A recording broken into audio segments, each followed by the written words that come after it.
பார்க்குறது 80 முட்டைக்கான manual incubator. நமக்கு நல்ல ரிசல்ட் இருக்குது.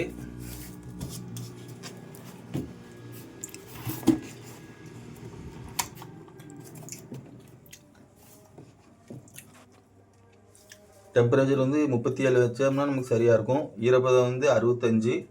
18 நாளைக்கு அப்புறம் 90 வந்துச்சுன்னா நமக்கு ஹேச்சிங் நல்லாயிருக்கும். ஒரு நாளைக்கு 3 தடவை மட்டும் முட்டையை நம்ம ரொட்டேஷன் பண்ணணும். எப்படின்னா கீழே இருக்கிறது மேல் பக்கமும், மேல் பக்கம் இருக்கிறது இப்படி கீழ் பக்கமும்.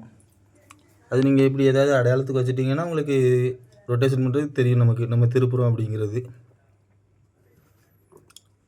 காலையில், மத்தியானம், இல்லை சாயங்காலம், இப்படி ராத்திரி மொத்தத்தில் ஒரு 3 நேரம் திருப்பினீங்கன்னா போதும். இதுதான் ரொம்ப மெயின். இதுதான் சென்சர். இதில் மட்டும் எக்காரணத்தை கொண்டு தண்ணி பற்றக்கூடாது. அப்புறம் பல்பு நம்ம எப்பவும் எரியுதாங்கிறத பார்த்துக்கணும். அசால்ட்டாக இருந்துடக்கூடாது. பல்பு எரியலைன்னா அப்புறம் டெம்பரேச்சர் இறங்கிடும்.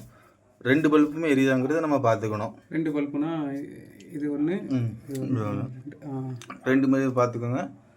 பல்பு வந்து 40 வாட்ஸ் 60 வாட்ஸ் அப்படி சொல்லுவாங்க.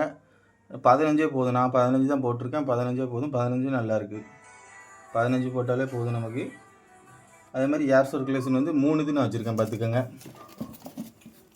கரெக்டாக கீழ் பக்கம் ஒன்று, அதே மாதிரி இந்த பக்கமும் ஒன்று இது பண்ணியிருக்கேன். 3 இது வச்சுருக்கேன்.